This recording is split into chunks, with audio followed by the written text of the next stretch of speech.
بسم اللہ الرحمن الرحیم۔ السلام علیکم۔ حضور نبی کریم صلی اللہ علیہ وآلہ وسلم کے وصال کے قریباً 10 دن بعد ایک اعرابی مسجد نبی کے دروازے پر آیا۔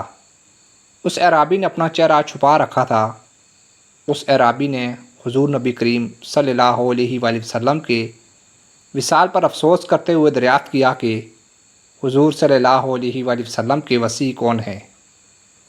حضرت سیدنا ابو بکر صدیق رضی اللہ تعالیٰ عنہ نے حضرت سیدنا علی المرتضیٰ شیر خدا کی جانب اشارہ کر دیا۔ اس اعرابی نے حضرت سیدنا علی المرتضیٰ رضی اللہ تعالیٰ عنہ کی جانب توجہ کرتے ہوئے سلام کیا۔ حضرت سیدنا علی المرتضیٰ کرم اللہ وجہ الکریم نے اس کے سلام کا جواب دیتے ہوئے اس اعرابی کو اس کے نام سے پکارا۔ اعرابی نے جب حضرت سیدنا علی المرتضیٰ شیر خدا کے منہ سے اپنا نام سنا تو وہ حیران ہو گیا اور پوچھنے لگا کہ آپ رضی اللہ تعالیٰ عنہ کو میرے نام کے متعلق کیسے معلوم ہوا؟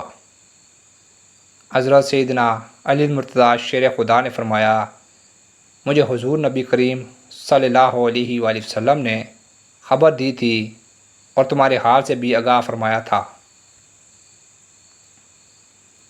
حضرت سیدنا علی المرتضیٰ شیر خدا نے فرمایا، تمہارا نام مضر ہے اور تم عرب سے تعلق رکھتے ہو۔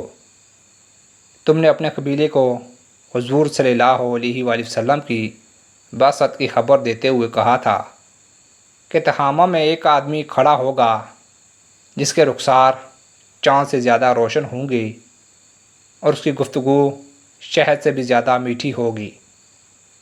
وہ خچر پر سواری کرے گا، اپنے کپڑوں اور جوتوں کو خود پہ آمد لگائے گا، زنا، شراب خوری، سود اور ناحق قتل کو حرام قرار دے گا۔ وہ خاتم الانبیاء ہوگا اور وہ رمضان المبارک کے روزے رکھنے والا ہوگا، بیت اللہ شریف کا حج کرے گا، نماز پنجگانہ ادا کرے گا۔ اے گروہ، اس پر ایمان لے آؤ اور اس کی تصدیق کرو۔ پھر تمہاری قوم نے تمہاری ان باتوں کو سن کر تمہیں قید میں ڈال دیا۔ جب حضور نبی کریم صلی اللہ علیہ وآلہ وسلم کا وصال ہوا تو تیری قوم سیلاب سے غرق ہو گئی اور تجھے قید خانہ سے رہائی نصیب ہوئی۔ پھر تیرے کانوں میں غیبی آواز آئی، اے مضر، محمد رسول اللہ صلی اللہ علیہ وآلہ وسلم وصال فرما گئے ہیں، تو ان کے صحابہ کرام رضوان اللہ تعالیٰ اجمعین سے ملیں، مدینہ منورہ جا اور حضور نبی کریم صلی اللہ علیہ وآلہ وسلم کے روضہ مبارک کی زیارت کر۔ اس اعرابی نے جب حضرت سیدنا علی المرتضیٰ شیر خدا کی زبانی تمام حال سنا تو اس کی آنکھوں سے آنسو جاری ہو گئی۔ اس نے آگے بڑھ کر حضرت سیدنا علی المرتضیٰ رضی اللہ تعالیٰ عنہ کے ہاتھ کا بوسہ لیا اور عرض کیا کہ میں آپ رضی اللہ تعالیٰ عنہ سے کچھ سوالات کرنا چاہتا ہوں۔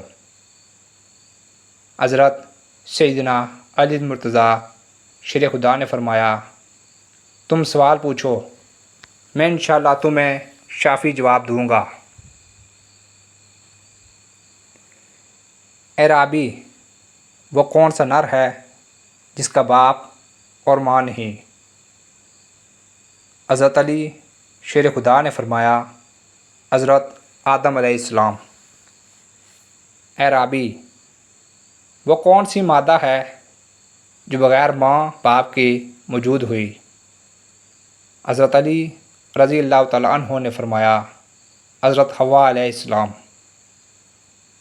اعرابی، وہ کون سا نر ہے جو نر کے بغیر پیدا ہوا؟ حضرت علی رضی اللہ تعالیٰ عنہ نے فرمایا، حضرت عیسیٰ علیہ السلام۔ اعرابی، وہ کون سی قبر ہے جس نے صاحب قبر کو اپنے ساتھ سیر کروائی؟ حضرت علی شیر خدا نے فرمایا، حضرت یونس علیہ السلام، جو مچھلی کے پیٹ میں رہے اور مچھلی انہیں لیے 3 دن تک پھرتی رہی۔ اعرابی: ایسا جسم جس نے ایک بار کھایا پھر کبھی نہیں کھایا۔ حضرت علی رضی اللہ تعالیٰ عنہ نے فرمایا، حضرت موسیٰ علیہ السلام کا عصا جس نے سانپ بن کر فرعون کے جادوگروں کے جادو کو ایک لقمہ میں ختم کر ڈالا۔ اعرابی: زمین کا وہ ٹکڑا جہاں سورج کی روشنی ایک مرتبہ پڑی۔ حضرت علی رضی اللہ تعالیٰ عنہ نے فرمایا، دریائے نیل کی وہ زمین جو حضرت موسیٰ علیہ السلام کے لیے پھاڑ دی گئی تھی۔ اعرابی: ایسا پتھر جس سے جاندار کی پیدائش ہوئی۔ حضرت علی کرم اللہ وجہ الکریم نے فرمایا، حضرت صالح علیہ السلام کی اونٹنی۔ اعرابی: ایسی عورت جس نے 3 سات میں بچہ جنا۔ حضرت علی شیر خدا نے فرمایا، حضرت مریم علیہ السلام۔ اعرابی: 2 دوست جو دشمن نہیں ہوتے۔ حضرت علی شیر خدا نے فرمایا، جسم اور جان۔ اعرابی: 2 دشمن جو دوست نہیں ہوتے۔ حضرت علی شیر خدا نے فرمایا کہ موت اور زندگی۔ اعرابی: شے کیا ہے اور لا شے کیا ہے؟ حضرت علی شیر خدا نے فرمایا، شے مومن ہے اور لا شے کافر ہے۔ اعرابی: رحم میں سب سے پہلے کس اعضاء کی شکل بنتی ہے؟ حضرت علی رضی اللہ تعالیٰ عنہ نے فرمایا، شہادت کی انگلی۔ اعرابی: قبر میں سب سے آخر میں کون سی چیز فنا ہوتی ہے؟ حضرت علی کرم اللہ وجہ الکریم نے فرمایا، بندے کے سر کی ہڈی۔ اس اعرابی نے جب حضرت سیدنا علی مرتضیٰ رضی اللہ تعالیٰ عنہ کے جوابات سنے تو بے اختیار آپ رضی اللہ تعالیٰ عنہ کا ماتھا چوم لیا۔